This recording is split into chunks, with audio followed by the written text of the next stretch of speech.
A very good morning, children. So today we are going to see the poem "Home They Brought Her Warrior Dead." Home they brought her warrior dead. Okay. So if you have textbooks, please look into the textbooks. If you don't have textbooks and if you have PDF files also, please look into the PDF file and also follow me while I'm reading this poem for you. Okay. Shall we go into the poem? Now look into the poem. Home they brought her warrior dead. She nor swooned nor uttered a cry. All her maidens watching said, she must weep or she will die.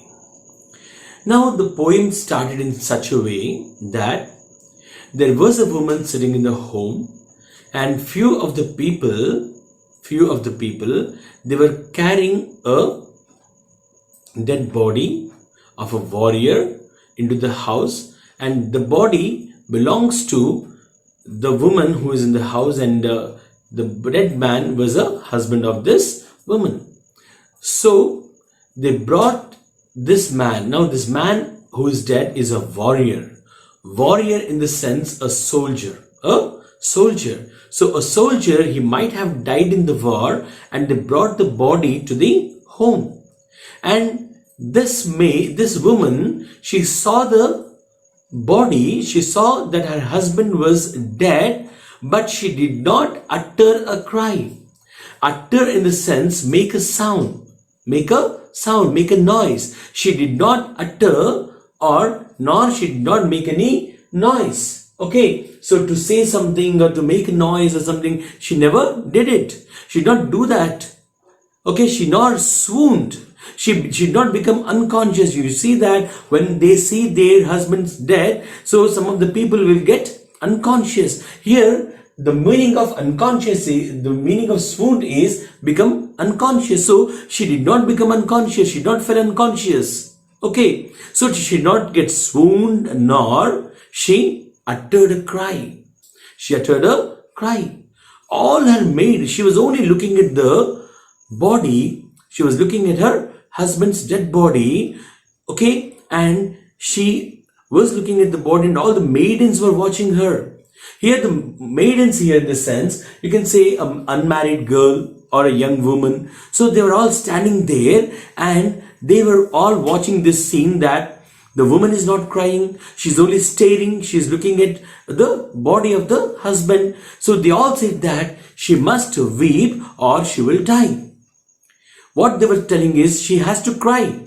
If she doesn't cry, definitely she is going to die.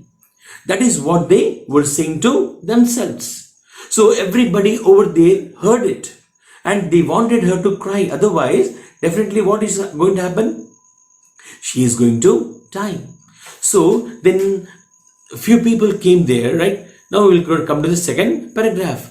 Then they praised him soft and low, called him worthy to be loved, truest friend and noblest foe, yet she neither spoke nor moved. So all these, there are some people in the home, right? So they all started talking some positive things about the soldier who is dead, so that the woman will definitely cry. They wanted to make the woman cry. So they all started praising him. They praised him, whatever things he has done in the war. So what kind of talents he has. So she started they all started praising him like anything. So they praised him and they also called him worthy. They all told that this man who is dead, he deserves our respect and they deserve their admiration. So they were talking pleasant words about him, very good words about him, and they all wanted the woman to cry. And they also said that he is the truest friend. He is the truest friend. That means he's a real friend, and also he's the noblest foe. So he's a really honest foe. Okay, he's a kind foe. Foe in the sense here, enemy. So he shows the enmity and also to the enemies, and he shows the real friendship to his friends. So he's a very good friend and also he's a very good enemy at the same time.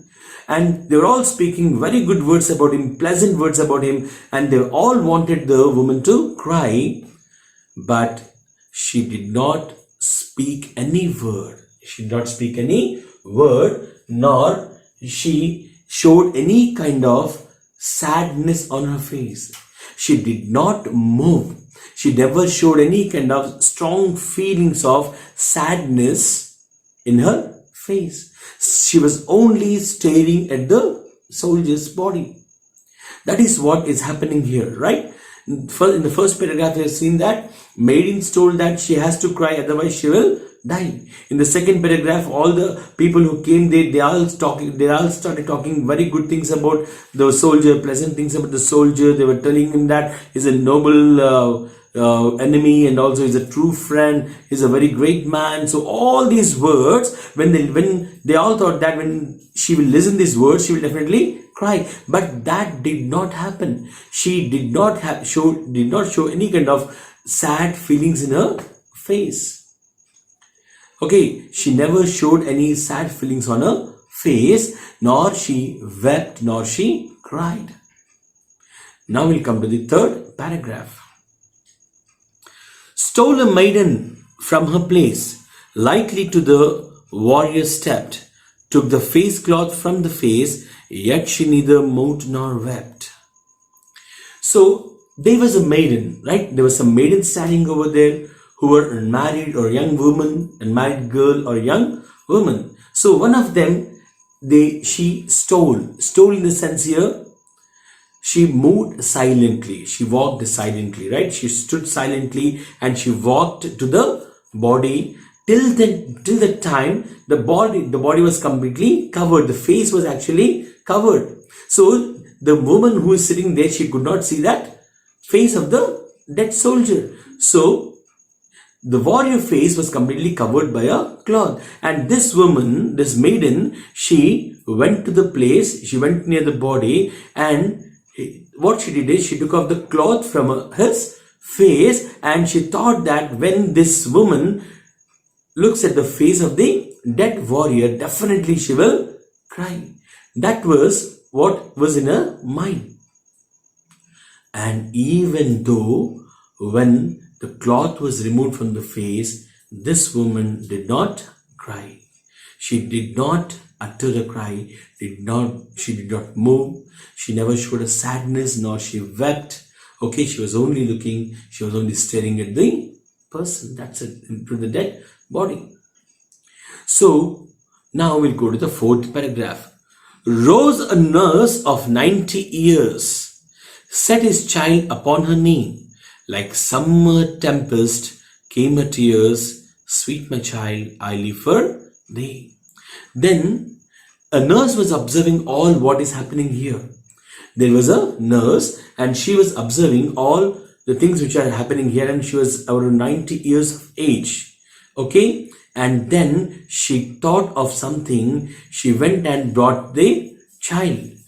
She brought her child and kept on the knee of the woman. So when she saw the child, tears it ran from her eyes. It came down from her eyes, there will be a heavy rain or a stormy after the stormy wind there'll be a heavy rain and all. In the same way, the tears were running down from her eyes and they did not stop at all. And then she looked at the child and said that, sweet my child, I live for thee. My child, I'm going to live for you. I'm not going to die because my husband died, but I'm going to live for you. Thee, the word thee in the sense here, you. So this is how she cried. So this is how the poem ends. Home they brought her warrior dead. Okay, I hope you all understood the poem, and here there are some meanings which you need to know. Okay, so I'll just read them out. So you just check them out and also write them in your book. Warrior, soldier, swooned, became unconscious. Maidens, unmarried girl or a young woman, utter, to say or to make sound.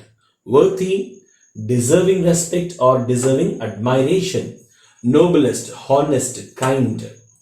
Foe, enemy, or you can also tell as opponent. Stole, moved silently from the place. Okay, and also moved, strong feeling of sadness and sympathy. Strong feelings of sadness or sympathy. Weep, in the sense here, cry.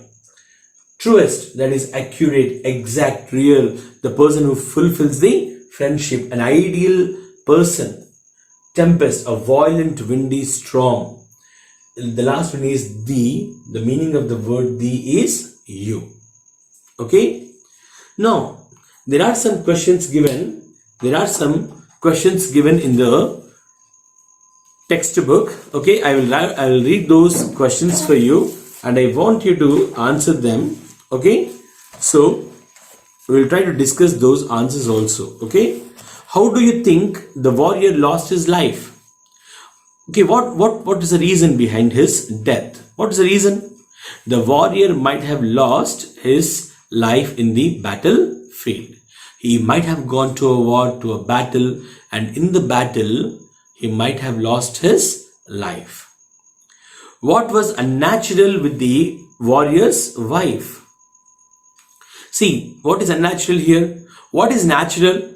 When a husband's dead body comes to the home, the wife will keep on running there and she'll become unconscious, or she will weep, she'll cry, she'll make some huge sounds. But that did not happen here. It was completely unnatural, which is happening here. And she did not utter a word, she did not cry, and she was only staring. And that was a strange thing which happened in the home. What did the maidens do to make her cry? What did they do?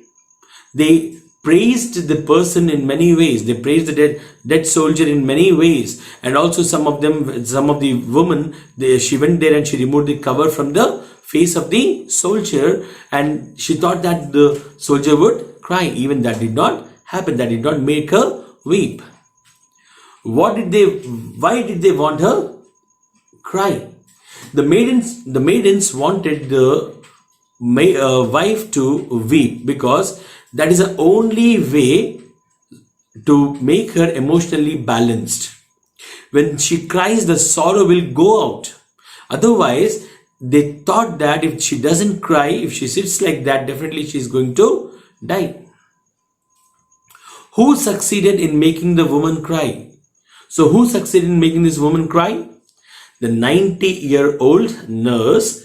She brought the child of hers and kept on the knees of the woman. So when she looked at the child, she cried. Okay, so this is these are the questions which are there at the end, and by this we come to the end of the poem, which is called as Home They Brought Her Warrior Dead. Okay guys, see you all. Until then, have a great day. Take care.